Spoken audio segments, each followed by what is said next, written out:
Hello everyone, it's Jamal Thomas. Welcome to the Progressive Soapbox. So I'm up, figured do a few articles. I saw this one a while ago and I wanted to talk about this one. Let's see if I can put this up so everybody can see the article itself. And now, of course, we'll put it in the box. Politico. Kaine calls for eliminating superdelegates. Hillary's VP sides with Bernie Sanders in a fight that's divided the Democratic Party. I have a question. Would this have been a point of contention in the first place for Kaine or anybody else to take an opinion on it if it wasn't brought up for debate?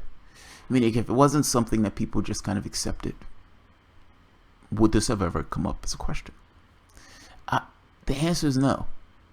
And I'm making a point that Tim Kaine is not saying this just because Tim Kaine thinks it's awesome to get rid of super delegates. If that was the case, Tim Kaine would have said this before. Tim Kaine never brought this up.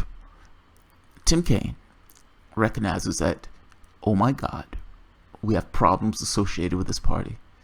And oh my God, we lost a reality show host. Bernie Sanders, the most popular politician in this country, is against the superdelegates, and he's against the primaries. And what would Bernie Sanders do, and what would his ilk do if we continue to keep superdelegates? Now, mind you, this question is also framed within the context of those people also know we cheated them. Those people also know we cheated them. What are we going to do? What are we going to do? Kaine calls for eliminating superdelegates. Hillary's VP sides with Bernie Sanders in a fight that's divided the Democrats. The funny part is Bernie Sanders is not a Democrat. If he runs again, yes, he's going to run as a Democrat.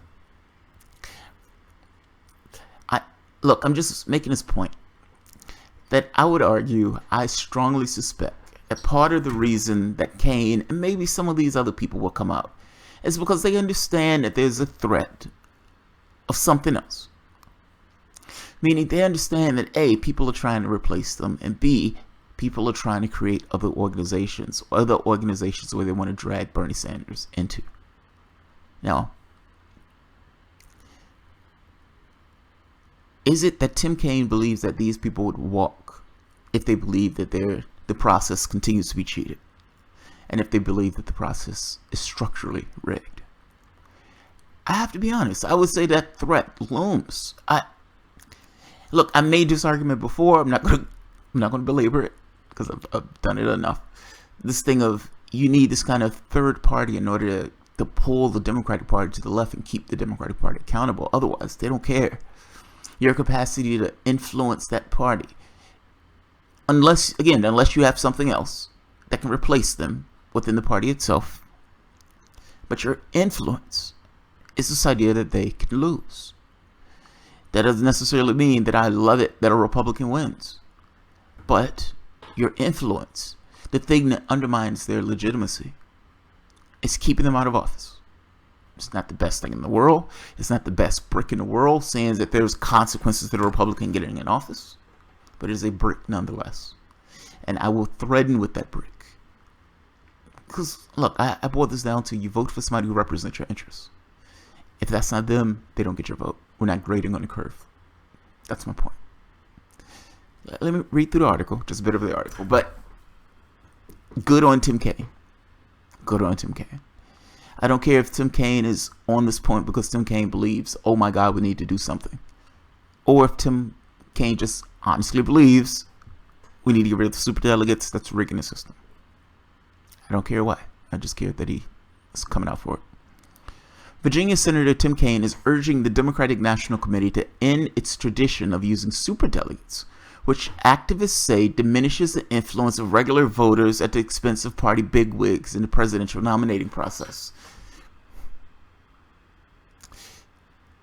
Which activists say diminish the influence. What do you say? I mean, come on. What do you say? I don't need this passive shit. What's true? What's true? What activists say, is it true or not? when you have superdelegates, what, one superdelegate equals to the vote of thousands and thousands and thousands of people in that particular state. And the superdelegate doesn't have to vote along with the state. Is it that activists say it diminishes regular voters at the expense of party bigwigs? Or does it in fact do that? And if you can't look at the evidence and make a determination of which one it is, then why are you writing the story?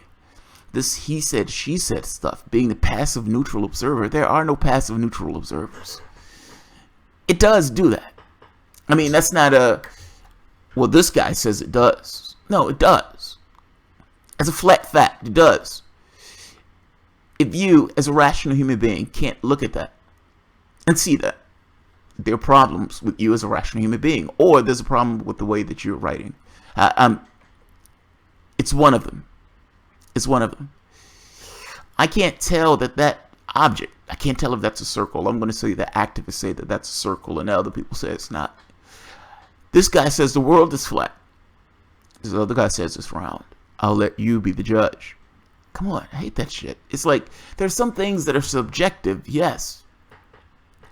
One superdelegate having the influence of like tens of thousands of voters is not subjective. That's literally what takes place. That's literally what takes place. It's amazing. Sorry, that just aggravates the shit out of me. I hate that. If it's, just be honest. Just be honest. I don't care if one of the parties call you biased because you're being honest. Fair enough. Let that party say whatever they need to say. Ultimately, this is not one of those things that's up for debate. That is just a flat fact of what it is. It's a flat fact of what it is. This is a circle, but this guy says it's a rectangle. Okay. I have long believed there should be no superdelegates.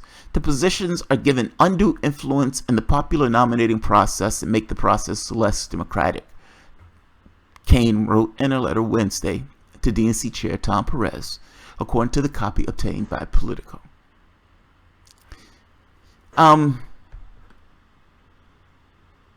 Look, we already know that the reason why the left is pushing for this kind of getting rid of superdelegates, they want the process to be open. They want to have an easier time at getting their person in office. And this idea of having all of these delegate votes before the contest even took place is disheartening. It's immensely disheartening. What's her name? Deborah Wasserman-Schultz coming out saying that this was essentially to get rid of grassroots supports, or to stem grassroots supports, to give influence by people at the top to make the determination on who's going to actually win the contest. Yeah, it's immensely undemocratic. Kaine is right. Kaine is right. Pointing to the ongoing work of the Unity Commission appointed last year, the review would change the DNC's nominating process. Kim urged the group to recommend doing away with superdelegate system altogether, and by extension, encourage Perez to adopt this approval. I support the ongoing reform effort and write regarding one aspect of the Commission's work, he wrote in the letter. Yeah, good on Tim Kaine. Good on Tim Kaine.